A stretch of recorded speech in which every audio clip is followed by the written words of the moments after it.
Good morning on this Sunday as you look right now at a cloudy Midtown Atlanta. It's Super Bowl Sunday.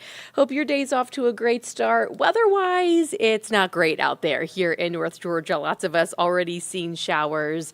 Good morning to you. I'm Megan Packer, and thanks for checking in with us here at Atlanta News First Plus. Busy day here. Again, it is Super Bowl Sunday, so we know everybody is counting down to the big game tonight. Just a reminder, watch it on Atlanta News First. But I am here right now to get you caught up with some of the day's top stories as far as what's making news overnight here in Metro Atlanta and looking ahead to the day ahead. And really busy overnight here in Metro Atlanta, as always on a weekend. So here's what we are tracking from overnight. We had a crew in the Grant Park neighborhood of Atlanta, and we know a man is in the hospital right now after a gas station shooting. We understand the man was shot in the leg there by somebody. We had a crew out there who actually spoke with the gas station worker who says two men got into an argument shortly before one of them shot the other in the leg. The shooter ran off, and we have reached out to police waiting to learn more about that.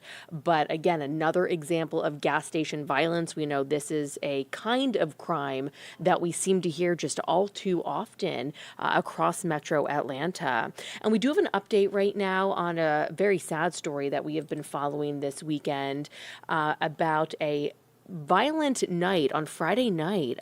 Violence broke out after a basketball game in East Point, and sadly, we have learned one of the students involved has died. Tri-Cities High School says a 10th grade student died after that violence broke out after Friday night's basketball game. It was after Tri-Cities played Banneker High School. We knew initially that there was a shooting and that there was also a stabbing, two separate incidents, and we knew that both people involved were in critical condition. Well, we got the update last night that sadly, again, one of those injured students has died. The school identifies him as Mario Bailey, a 10th grader there at Tri-Cities High School. They have not released an update on how the other student is doing at this point. And still a lot under investigation with this. We know one of the incidents seemed to have happened right outside of that school.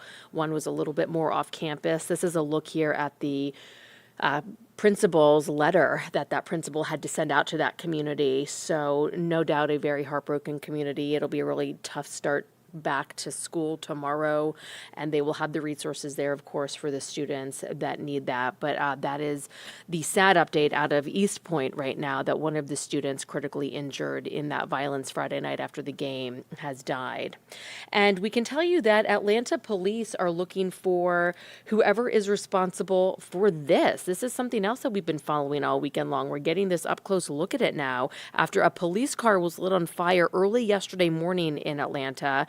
Police are trying to track down who did it. They did search a house last night, but they did not find who they are looking for. We heard from neighbors here that saw the flames outside of their windows. They called into 911.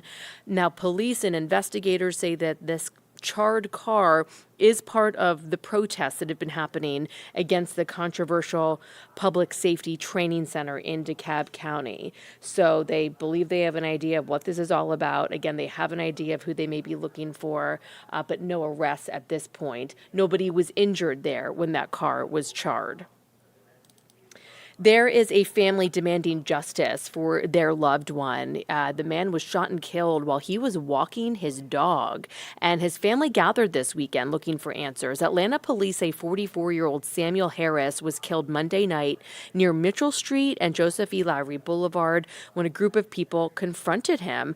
Police say the group took Harris's dog. His dog's name was Tequila, and his family held a vigil last night to honor him, and they're not only mourning their loved one, but they're hoping that the dog makes it back home. And this family is also raising $10,000 as a reward for information in this case.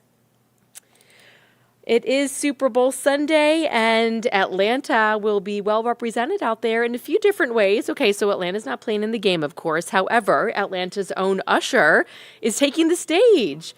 a historic halftime performance tonight for Super Bowl.